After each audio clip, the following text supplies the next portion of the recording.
they don't, we would ask them not to, but yes, Okay. thank you.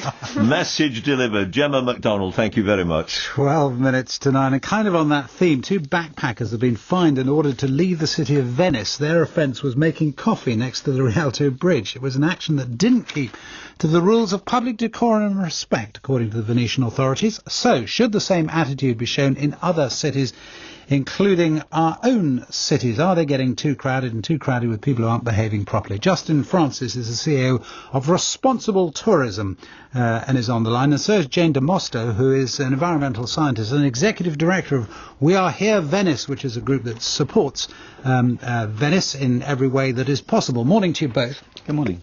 Good morning. And Jane, first of all, you presumably support what the Mayor of Venice and the police of Venice have done.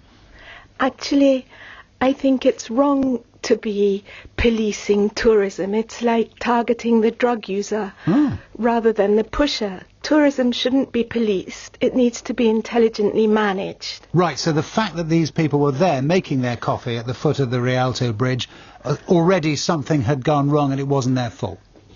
I think so, because even just arriving in Venice at the train station, I don't know how many of your listeners have recently done that, but probably several million of them. You come out of the station and there in front of you is like this disorganized array of shabbily dressed luggage trolley people that are actually migrants, finding some way to earn a living, that are fighting over the people that arrive with their suitcases. And maybe the police should be working on those types of functional irregularities in the city. I don't say chase the migrants away, but we need to organise the way that Venice welcomes its tourists. Justin Francis, do you agree? The problem isn't the tourists, the problem is tourism. Yes, I think that's true. I don't think anyone would have wanted to see these tourists fined in that way.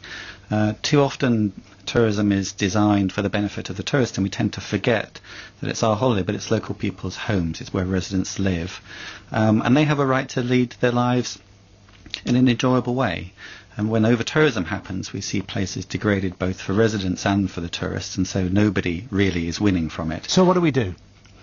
First thing I think is that we need to be mindful of consulting local residents about the type of tourism which will work for them. But there's an underlying issue, which is the artificially low cost of flying.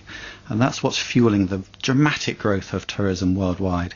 Aviation fuel, which is called kerosene, is not taxed and it's not subject to VAT either. So you can fly to Venice for the cost of a pizza. There's really no such thing as a cheap flight, because there's consequences both to the environment and global warming, but also to local residents. So we need to address that fundamental issue. The thing is, if we did address that fundamental issue, Jane de Mosto, the result would be that people who were harder up could not go to these places and the wealthy still could. That's not true at all. People can still come to Venice by train. You book in advance. I just travelled to London by train and it didn't cost a lot more than a flight, and there's no reason that people need to travel so frequently.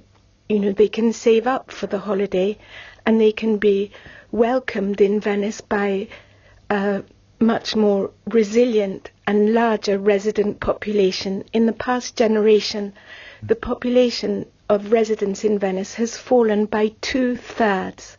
So when tourists come to Venice, a lot of them get the wrong impression that nobody lives there anymore, and so they get into some kind of mindless recreational